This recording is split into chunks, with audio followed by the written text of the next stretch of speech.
It's a Mailbag Friday on the podcast. I got a lot of questions coming from you on Twitter that we're going to get to today. Obviously, talking about the infield situation with the Braves. We'll talk about some trade scenarios where they could upgrade in left field. And should left field be the biggest priority for the Atlanta Braves right now? We got a ton to get through, some non-Braves related questions as well to talk about. So with all of that, let's get into it.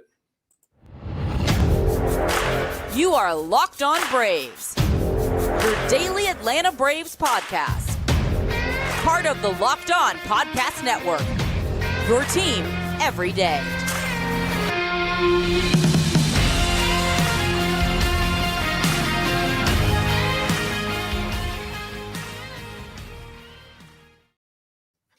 Hey, and welcome back to Locked On Braves, part of Locked On Sports Atlanta, where we cover your favorite Atlanta sports teams each and every day. I'm your host, Jake Mastriani. You can follow me on Twitter at shortstopball. Also, make sure you follow the podcast on Twitter at LockedOn_Braves. Send in any questions, comments, or feedback that you have for the podcast. This entire episode today is going to be brought to you by those questions that were submitted on Twitter. I try to make this show as interactive with you, the listener, as possible, and I appreciate all the support and detail and attention and comments and questions that you give. And that's going to make a great episode here on this Mailbag Friday. Make sure you subscribe to us on YouTube. If you're new, hit that thumbs up button and that notification bell. It does help support the show a ton whenever you do that. And thanks for making Locked On Braves your first listen of every day. Before we get into those questions, though, I need to remind you that today's episode is brought to you by BetOnline. BetOnline has you covered this season with more props, odds, and lines than ever before. BetOnline, where the game starts. Well, we have a lot of questions to get to today, and full disclosure, I typically have time to go through and research all these questions and give some detailed thought on them, but there are so many questions that I got on Twitter that I'm just going to rip these off first time seeing them and try to answer them off the top of my head, which could be scary, but I'm going to dive through and see how many that we can get to. Again, it's great when we can make this show interactive, and I really do appreciate all the questions that have been submitted. And Raymond, there's a question about Max Fried in here. We'll get to that later in the episode as well, but I'm just going to start at the top going through my Twitter feed. And Gerard Vickery says, Kim from San Diego has AA deal written all over it. What do you think the Braves would trade for him? And we've talked about Ha-Seong Kim in here. I do think if he becomes available and Dansby doesn't sign, that he's probably my top option for the Braves just because of what he can do defensively. You can put him at the bottom of the lineup, and I think he could do just fine. I do think it would cost the Braves, a pretty good arm. Depends on what the Padres are really looking for and where, they think they can make an upgrade because they're obviously trying to win. I don't know if it'd be a situation where they would take an Ian Anderson. I don't know if Ian Anderson the Braves would be willing to do that for Kim, who's under contract, I believe, for 2 years. This is where I get in trouble doing things off the top of my head. I believe he's under contract for 2 more years at about $7 or $8 million a year. So it's a really good contract. That's why I'm hesitant to think that the Padres would even want to give that up. But if they did, I would think the Braves would have to throw in a pretty significant pitching, somebody that's major league ready and that can step in for them right now, because the Padres are obviously in this window, and it could be a small window where they have to win with Machado, opting out after next season. Hader and others are coming off, free agency here pretty soon. Juan Soto as well. So Padres are in a bit of a small window somewhat with the current core that they have. So they're looking to win now. So anything that any team would give the Padres for Kim, if he were available, would have to be something major league ready. Ryan Duran says, do the Braves make any big signings, or will it be a winter of replacement level players?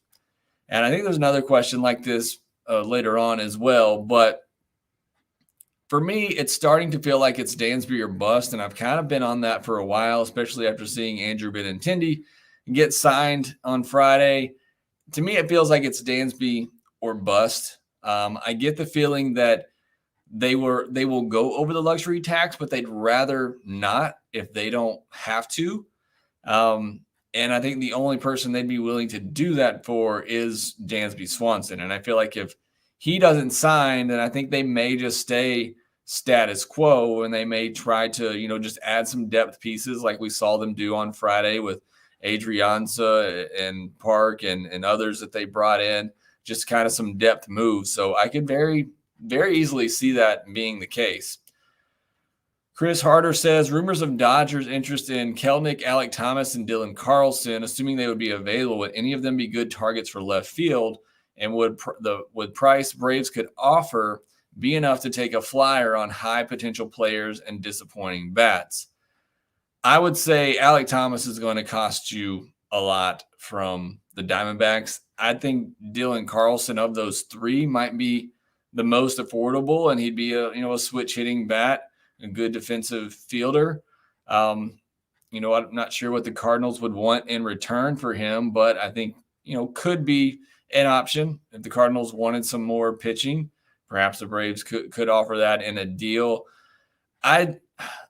The Mariners would be selling low on Kelenic if they were to trade him now, and I just don't think that's a smart move on their part unless they were overwhelmed, and I don't think the Braves are going to overwhelm them. So I would say of those three, Carlson probably would be the most likely target for the Braves that they could get, at the price they'd be willing to offer. And honestly, I don't even know that would be doable. But of those three, I'd probably say Dylan Carlson. Scott says, does the players union apply any pressure to free agents relative to their contracts, like don't take too big of a hometown discount? There is definitely some pressure implied. I don't believe it's pressure that's actually enforced, but it's certainly implied, and that's one of the reasons why I don't think Max Fried's signing long-term. He's a player union rep, so it would not be a good look for him to take a huge discount in order to stay in Atlanta. I personally believe, and this is just my opinion, I think that's why Max Scherzer is in New York and not in L.A. I mean, everything we heard is that Max Scherzer wanted to play in L.A., but the Mets offered him more money. Max Scherzer's a union rep, so that would be a bad look for him to leave money on the table, when he had that opportunity. So, again, it's not necessarily applied, but it is implied. Jason says, is there a shortstop on the trade market that's possible fit for Atlanta not named Adames? One we already talked about, Ha-Seong Kim. That's really it, because as we've talked about, I don't think Willy Adames is available. I don't think Tim Anderson is available. And the only other one out there really that I can think of is Ha-Seong Kim with the Padres, if he's available. Jamar Baker says, hot take, Dansby doesn't have an offer to his liking yet, despite all the interest. Maybe AA was right in his evaluation this entire time. Let's remember he scoffed at the idea of anyone paying the ultimatum amount for Freddie Freeman last year, and he turned out to be correct. What are your thoughts? I think that's wishful thinking. I think it was a different scenario for Freddie Freeman last year. His market just never developed. I think from the get-go, it was Atlanta or LA all along, and I just don't think there was anybody else in the running. That's not the case for Dansby, who could have as many as 6 teams bidding for him right now that are really serious about getting him. So I think that does drive his price up. I think Dansby's just on a honeymoon and just got married, and I think he's just waiting to get back and look at all his offers and then make a decision. But I don't think there is any kind of bluff there. I think Dansby has solid offers. Double A Alex says, I got a non-related Braves question. With Pujols just joining the 700 club this past year, do you see any player currently in the league that has a chance at joining them? I haven't obviously looked at the number. As I said, I'm taking all these questions off the top of my head, but I think I did hear somebody mention Mike Trout's name. If Mike Trout were to stay healthy and play out, obviously to his 40s, I think he could approach that number, but really hard to see anybody else getting close to that. All right, we got a lot more questions to get to, and I promise I'm going to get to as many as I can. If I have the time, I'll get to some in the chat section as well. But next, I want to tell you about the National Highway Traffic Safety Administration. Got an important message for you. If you're hanging out with friends, you're putting back a few drinks, and a few becomes too many, As the evening comes to an end, people start to head out. You think of calling for a ride, but instead you think, I live nearby. You can make it home. What's the worst that could happen? You get pulled over, you lose your license, your insurance goes up, you lose your job. What happens if you have a wreck? What happens if you injure someone? What happens if you injure someone fatally? These are all big decisions you have to think about before you get behind that wheel. Everyone knows the risk of driving drunk. The results are tragic and often deadly. However, that still doesn't stop everyone from getting behind the wheel under the influence. That's why police officers are out there right now looking for impaired drivers on our roads to save our lives. So if you think you're okay to drive after a few drinks, think again. Play it safe and plan ahead to get a ride. It only takes one mistake to change your life or someone else's forever. Drive sober or get pulled over. This message, again, brought to you by the National Highway Traffic Safety Administration. All right, let's jump back into these questions. Again, got a lot to go through, so I'm going to try to go through some of these quickly if we've already talked about them. Luke Broom says, what multiple free agents would moves for shortstop and left field could we realistically do when Dansby inevitably signs elsewhere? Luke's already given up on it, like replacing the war of him between the two positions. Here's the good news. You're not replacing much war in left field, but Dansby was a 6-WAR player last year. I don't believe he's that. I believe he's a 4-WAR player. And let's just say you got 1 WAR out of left field between Rosario and Ozuna, who I guess you're running out there right now. So you're trying to pick up 5 WAR. And if you're just talking about free agent options, I think you could do that with Elvis Andrus. I think could be 1.5, 2 WAR player. And then maybe Michael Conforto is your best option in left field to make that up. And I still don't know if that completely makes up everything right there, but that would probably be my initial thoughts. I think that probably gets you 4 WAR, and that's assuming Michael Conforto is the player that he was, before he got injured and set out all of last year.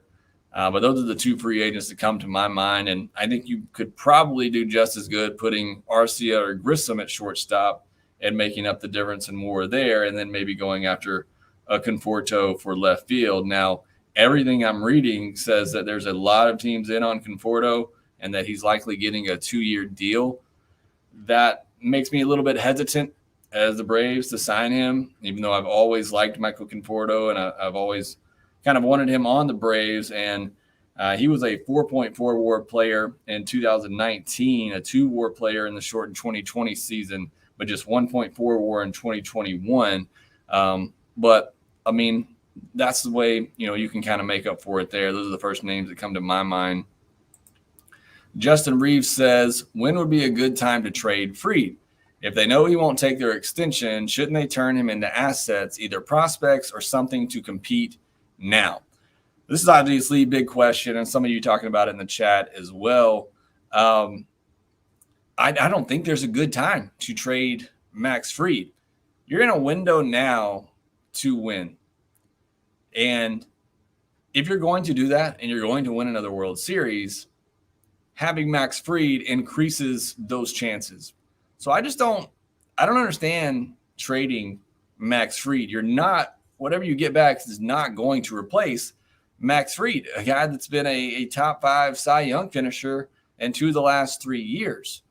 You're just not going to replace that value. Now, if the Braves for some reason are out of it, if they just slip up one of these next 2 years and you want to move him at the deadline, then sure. Otherwise, I think you just ride out these 2 years with him and tell him thank you. He's been here for a long time. He's given this franchise a lot. Go get your money.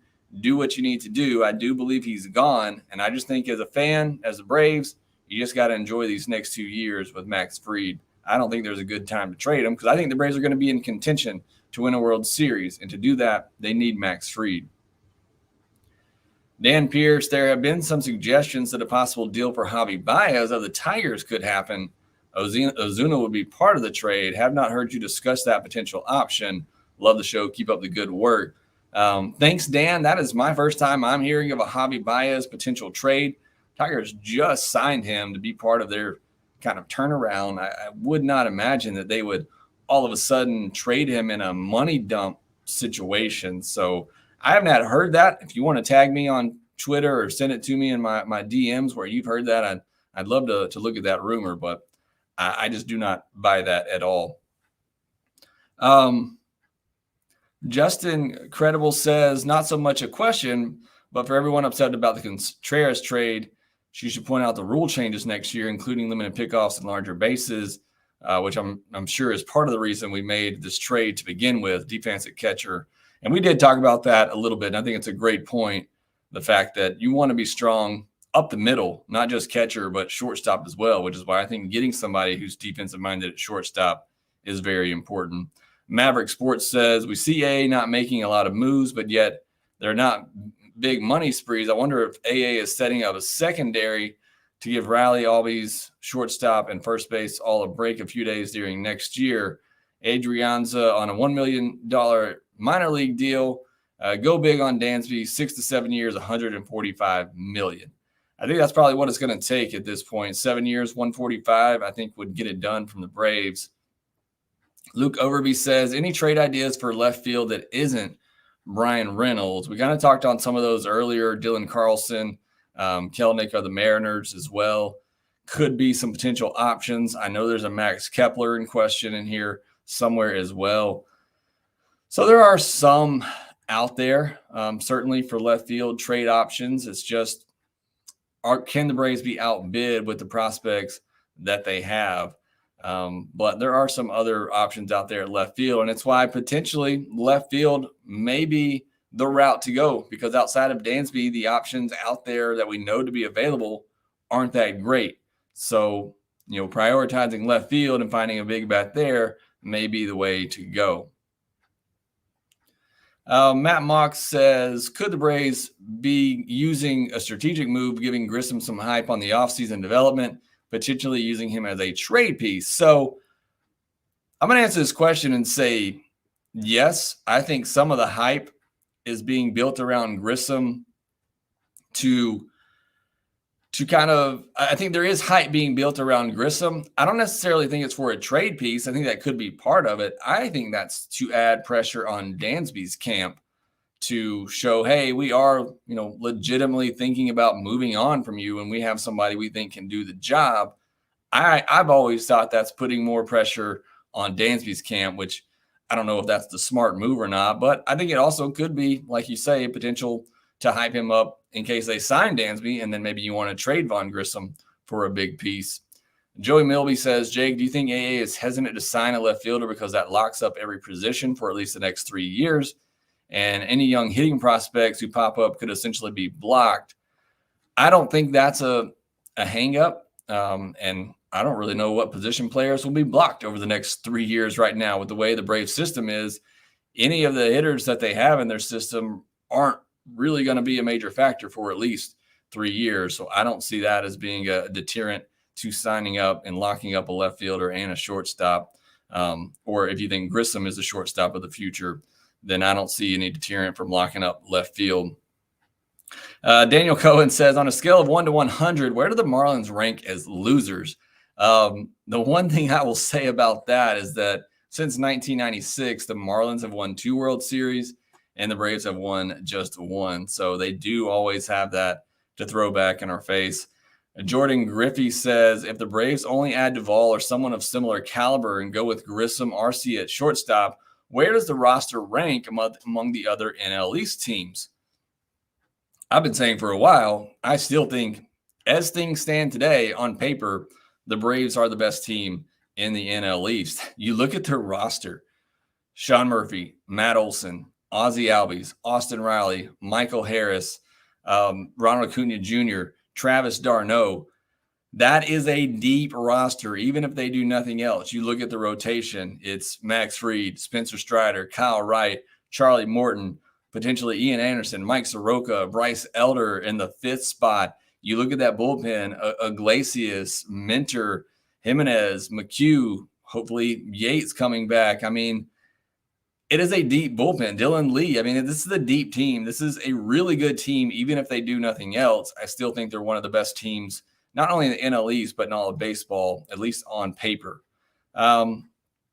Bear says, why do you think we still have Ozuna on the roster? Because AA does not want to eat that money.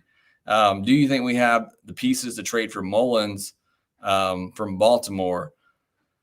No, I think if Mullins is available, the Braves can be outbid in just about any trade, but yet they still keep getting these trades done. So I don't know anymore. I don't think Mullins is available. I think the Orioles want to win this year, and he's a winning type player. Could they get something done for Mullins? Sure, they certainly could. They have the pieces to trade for him if he's available. The man says, with all the small moves the Braves made today for infielders, does that mean that A is preparing for the inevitable? I'm trying not to read too much into it. All the small moves that they made today, Adrianza, Park, Tolman, some depth pieces in the minor leagues, but does maybe make you kind of wonder. I talked about this on yesterday's podcast. If you were going to go with Arcia as your shortstop, it would make sense to get somebody for the bench to take his place, and they go out and get their main guy, Adrianza. So perhaps there is something a little bit more to that. Kind of following up on that, Baltimore Braves fan says, of the three infielders added on Friday, Adrianza, Park, Tolman, who is the most likely to win a bench spot? It's Adrianza, without a doubt in my mind. The Braves keep bringing him back. They love him. Snit loves him. Switch hitter, can play just about anywhere. I definitely think he has the advantage there to make the bench. I'll add one more here. Maverick Sports says, since the Braves picked up Hoy Park and a few other minor secondary moves, what do you think AA is setting up? Kind of similar to the question we just answered. I think he's just getting insurance in case they don't sign Dansby. And it's just good to have that depth anyway in the minor league system for injuries. So I think hopefully that's all it is, but perhaps it is because he sees the writing on the wall with Dansby. All right, take another break here and then come back and answer some more of your Twitter questions.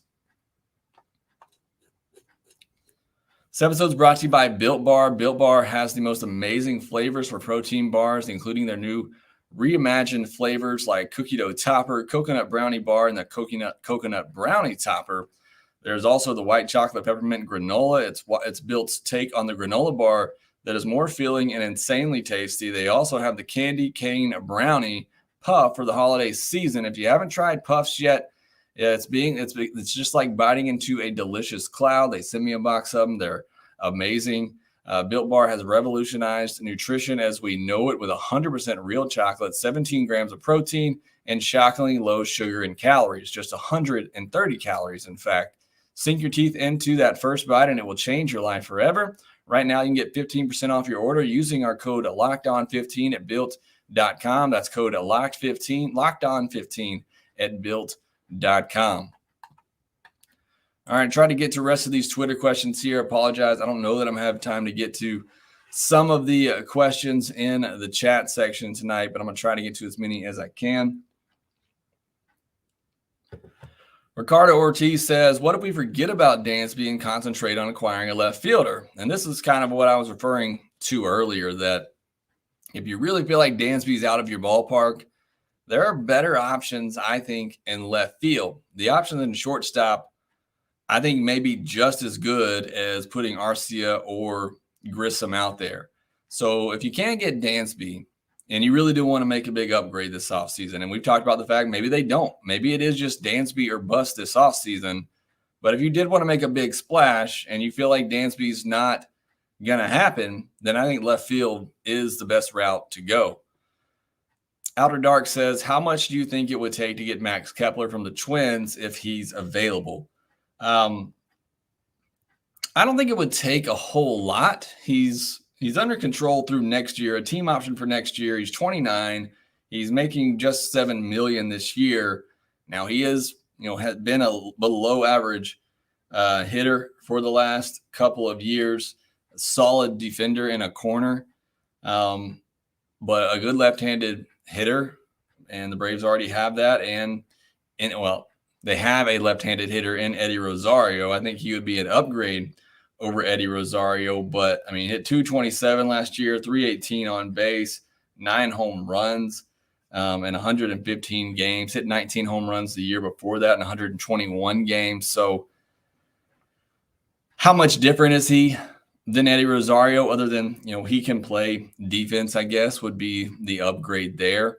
So I just don't see it as a fit. But as far as the cost goes, I don't think it would be that great. I think it'd be, a mid-level starting pitcher, maybe something even less than that. I saw, I believe it was Ryan Cothran comment on that to say that maybe we should make Andy Noah.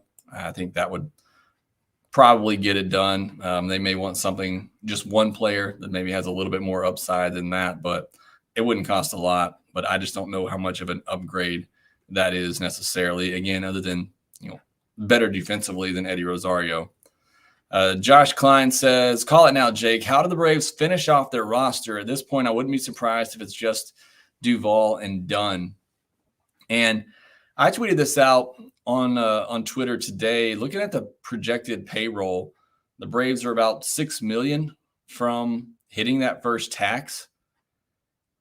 If you're not going to sign Dansby, I really think they try to stay under the tax for this year, because it's almost inevitable that they're going to. And as I just said, this team, this roster right now is good enough to win.